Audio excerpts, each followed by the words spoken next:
আমি একটা স্কুলে পড়তে চাই, যেখানে আমারই মুখের ভাষা চোখের সামনে ফুলের মতন ফুটবে, মায়ের হাসির মতন হাসবে।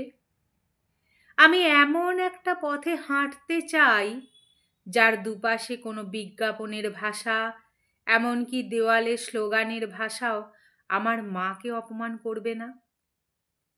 আমাকে তুমি টেলিভিশনের চ্যানেলের সামনে বসিয়ে রাখবে, রাখো, কিন্তু আমি যদি দেখি আমার মায়ের কাছে শেখা আমার ভাষার গায়ে ছোপ ছোপ দাগ, যদি দেখি বিপর্যস্ত উচ্চারণে আমার দুঃখিনী বর্ণমালা ধর্ষিতার মতো ভয়ে কাঁপছে, যদি দেখি অক্ষরের রঙিন বিন্যাসে আমার মায়ের রূপকথার আঁচল মাটিতে খসে পড়ছে, তবে আমি পুনর্জন্ম চাই আর এক স্বদেশে।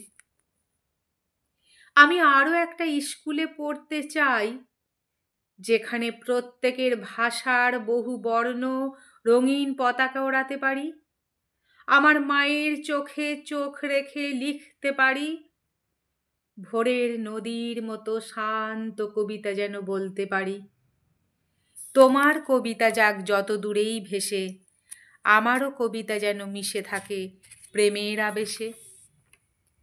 আমি আরও একটা পথে হাঁটতে চাই, যার দুপাশে ভাষার দিগন্ত ছোঁয়া ক্ষেত, চাষের বিচিত্র জমি জিরেত, বীজ বপনের জন্য লাঙল হাতে ভাষার চাষা আমার দিকে এগিয়ে এসে বলবে, কে গো, তোমার মা কেমন আছেন?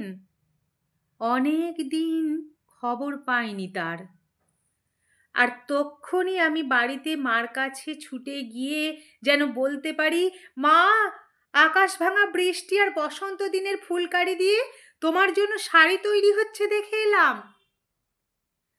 আর তখন আমি স্থির জানি, ক্লাসরুমে আমার প্রিয় বাংলা ভাষার পরীক্ষায় আমি অন্তত 2 নম্বর বেশি পেয়েছি।